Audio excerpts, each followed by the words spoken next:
A grandfather who was convicted of sexually assaulting his granddaughter will spend 1 year in prison for it. News.com has learned about the sentence for a man in his mid-70s in Dublin, Ireland. The man cannot be named under Irish law, because that would reveal the identity of his victim. The grandfather pleaded guilty to 2 sexual assault counts for his actions while babysitting in a home during the last week of 2016. Judge Sarah Berkeley initially sentenced the grandfather to 2 years in prison. But then she cut it back for several reasons. Berkeley noted the man pleaded guilty before a trial, showing remorse for his actions. He has no prior criminal convictions. She also considered a comment from defense attorney Maurice Coffey that the actions left him isolated socially from his father, and that is his own fault. Berkeley wound up sentencing the suspect to 18 months in prison, but with the last 6 months suspended. The judge explained that all child sexual abuse is significant, but the grandfather's acts were at the lower end of the scale. According to the Irish Times, the grandfather was babysitting the 10-year-old granddaughter and her cousin when the attack happened.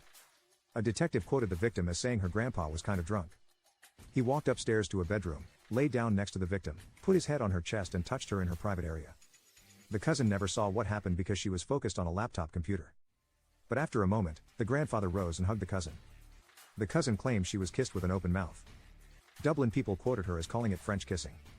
"This is our little secret," he reportedly told the cousin. The cousin wanted to call her mother on the spot to report what happened, but her cell phone was dead. When a relative showed up at the home, she made the call. Coffey admitted the incident caused a complete breakdown in the family relationship. Another grandfather received a tougher sentence in an Irish courtroom in recent days for abusing a grandchild while babysitting. In that case, the child died. Chang Tang Wang, 58, admitted to police that he rapidly shook his 10-month-old grandson Sean in August 2019 to calm him down. The boy's parents were away with friends. The Irish Mirror reports the boy was in cardiac arrest when he was taken to a hospital. The staff thought he was choking. He died 3 days later, with an autopsy determining he had head and neck trauma. Judge Martina Baxter sentenced Wang to 6.5 years in prison. The last year was suspended under tight conditions. The most vulnerable group of human beings. Require us to protect them and shield them from harm, Baxter said. Wang's attorney noted he also has no criminal history. Wang is an immigrant from China and reportedly is willing to leave the country.